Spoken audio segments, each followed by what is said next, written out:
अस्सलाम वालेकुम भाइयों, हम आपको अभी तैयब इसम के नाम से जो जगह मशहूर है उस जगह की ज़ियारत कराते हैं।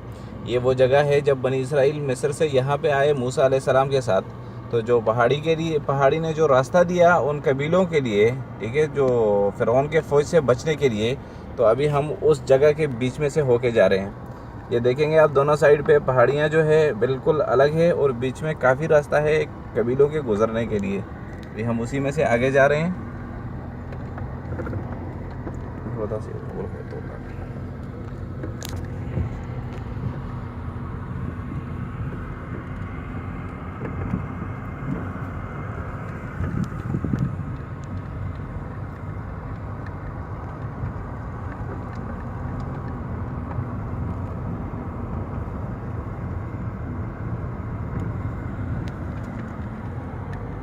अभी अगर आप इन पहाड़ियों की बनावट को देख लें, तो अगर ये दोनों पहाड़ियों को आप एक साथ में मिला लें अब भी, तो भी ये सैंडविच की तरह एग्जैक्ट फिट बैठ जाते हैं। मतलब जहाँ से अगर आप यहाँ पे देखेंगे तो एक जगह से जहाँ निकला हुआ है दूसरी तरफ से, वहाँ पे आप देखो जहाँ पे गाड़ी खड़ी है वो गाड़ी वाली जगह निकली हुई है, ठीक है।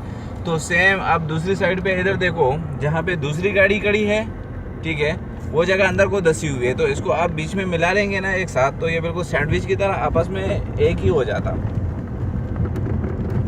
इसकी लंबाई करीब करीब 6 से 6.5 किलोमीटर है।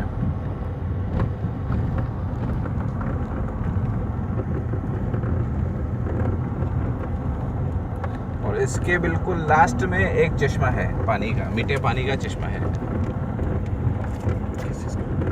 वैसे ही है, उसकी कोई तारीखी हिस्ट्री नहीं है, लेकिन इसके लास्ट में एक वो है, चश्मा है पानी का।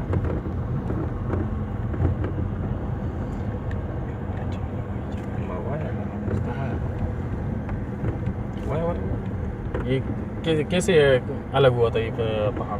ये मूसा अलैहिस्सलाम के असा के मारने से, उसके ज़रब से ये 2 टुकड़ों में बट गया था। अच्छा जी, किस लिए और क्यों मारा था? क्योंकि वो लोग मिस्र से आ रहे थे, तो वहाँ से भागे थे, चूँकि कमज़ोर थे, इनके पास जंग के वसाइल नहीं थे। तो ये लोग जो है यहाँ पे भाग लेके आ गए थे।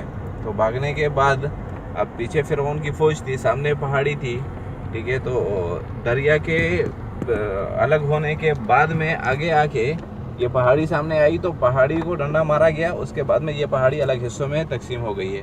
अब यहाँ से आप देखते हैं ये जो ग्रिल लगा हुआ है, ठीक है, ये तकरीबन 1 किलोमीटर तक ये ग्रिल है। उसके बाद में 6-6.5 किलोमीटर तक जो है वो सिर्फ मतलब वैसे ही कच्चा रास्ता है। वैसे बंद